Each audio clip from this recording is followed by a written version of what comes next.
Vamos para outra questão. Em 2006, comemorou-se o centenário do voo do 14 bis. Além desse feito, Santos Dumont contribuiu para aprimorar os balões, principalmente os dirigíveis. A principal causa relacionada ao fato dos balões levantarem voo é... Aí coloca algumas opções. Por exemplo, o seu volume ser pequeno em comparação ao da atmosfera terrestre. A sua massa ser pequena em relação à da Terra. O seu peso ser zero. A sua densidade ser pequena em relação à do ar. Pessoal, veja, antes de mais nada, você já percebe aí algumas opções meio que absurdas, né? Por exemplo, essa letra C, o seu peso ser zero. Pelo amor de Deus, não existe isso. A gente aqui na Terra, sob a influência do campo gravitacional, por menor que seja a massa do corpo, ele vai sim sofrer, portanto, uma força-peso. Quando a questão, como a questão ela se refere a dirigíveis, a um balão, a pergunta, a principal causa relacionada ao fato dos balões levantarem voo, a gente lembra o seguinte, pessoal. A gente sabe que, já que o balão tem uma certa massa, sofrerá sim a força-peso para baixo. Para que ele possa levantar voo, então, se ele estiver na superfície, para que ele comece a levantar, é preciso que exista uma força vertical para cima que ganhe do peso. Essa força vertical para cima, ganhando do peso, para que ele possa se erguer, para que ele possa, portanto, levantar voo. Esta força vertical para cima é justamente a famosa força do empuxo. De acordo com o princípio de Arquimedes, veja, empuxo, como eu já falei, que é uma força vertical para cima. Na verdade, essa força, pessoal, é aplicada pelo fluido no corpo, que na questão é o balão, e essa força depende aí de 3 fatores. A densidade do fluido. Que fluido é esse? Primeiro, o que é um fluido, né?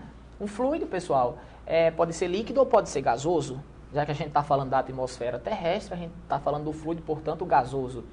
Entraria no cálculo desse empuxo a densidade do ar, o volume deslocado e a gravidade.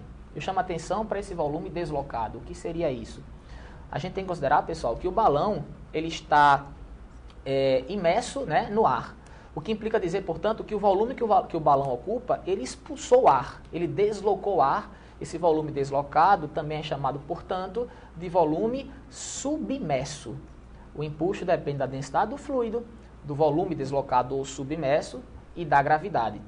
Perceba também um detalhe. Algumas pessoas ainda confundem empuxo com pressão, algumas pessoas ainda confundem empuxo com volume.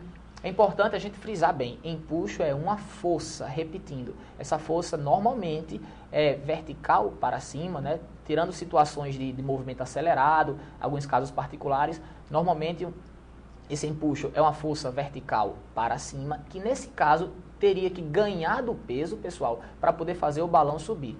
Agora, a gente também pode trabalhar essa questão do empuxo de algumas outras maneiras. Por exemplo, eu costumo comentar em sala de aula que você pode analisar o empuxo até experimentalmente, como você pega um recipiente, por exemplo, enche completamente com um líquido qualquer, vamos supor água, e coloca um corpo dentro d'água. Totalmente submerso ou parcialmente submerso, tanto faz. A questão é, se o recipiente estiver completamente cheio com algum líquido, quando você colocar um objeto dentro desse líquido, repito, né, totalmente ou parcialmente submerso, vai derramar líquido. Vai derramar água, se for água no caso. Você pega, portanto, esse volume de água que foi derramado, esse volume de água derramado corresponde ao volume deslocado, corresponde ao volume do corpo que está submerso. Você pega esse volume de água que derramou e você pesa. Você pesa, repito, o volume de líquido, de fluido deslocado. Você não vai pesar o corpo, não. Nem você vai medir o volume do que foi deslocado. Você vai pesar este volume deslocado. Esse volume de água derramada, digamos assim. Aí esse peso corresponde, portanto, ao tal do empuxo. Tá? É uma forma de você tentar entender melhor esse conceito, pelo menos como a gente pode calcular e obter esse valor do empuxo. A gente vai analisar o empuxo comparando com o peso. Olha só, o peso sabemos que é massa vezes gravidade. Atenção que essa massa agora, obviamente, é a massa do corpo. Qual é o corpo em questão? É o balão. Então essa massa vai ser a massa do balão. Só que a gente tem uma formulazinha, pessoal, que é muito usada em hidrostática, que é densidade igual a massa sobre volume. Se densidade é igual a massa sobre volume, eu posso passar o volume multiplicando pela densidade e obter o valor da massa. No lugar de usar a massa, eu vou colocar densidade do corpo vezes volume do corpo. Ok? Ó, densidade do corpo, do balão, vezes o volume do corpo, o volume do balão, vai corresponder a essa massa. E multiplicado pela gravidade, portanto, eu tenho a força-peso. Aí, a gente fazendo a comparação, perceba, se eu igualasse o peso ao empuxo, olha só o que eu estou falando, se o peso fosse igual ao empuxo, o balão, ele manteria o seu repouso, se ele tivesse inicialmente em repouso, claro, ele ia manter-se em equilíbrio. Se eu igualasse as duas fórmulas, perceba, eu iria cortar a gravidade com gravidade, né, empuxo igual a peso. Esse volume deslocado é todo o volume do balão, né, visto que o balão está totalmente submerso no ar, né, na nossa atmosfera. Eu cortaria os volumes e eu passaria a concluir que a densidade do fluido seria igual à densidade do corpo. Em outras palavras, a densidade do ar seria igual à densidade do balão. Isso, repito, se o empuxo fosse, eu falei se fosse igual ao peso, mas aí o balão não subiria. Como a gente está analisando, como a questão pergunta a causa para o balão levantar voo, né, subir, portanto o empuxo tem que ganhar do peso, a força vertical para cima, tem que ganhar da força vertical para baixo. Então, pela análise que nós fizemos, cortando gravidade, o volume deslocado sendo igual ao volume do próprio balão, do próprio corpo, a gente comparando então o empuxo sendo maior que o peso, implica dizer que a densidade do ar passa a ser, portanto, maior que a densidade do balão, a densidade do fluido, que é o ar, maior que a densidade do corpo, que é o balão. Essa é a causa, pessoal, para ele levantar voo.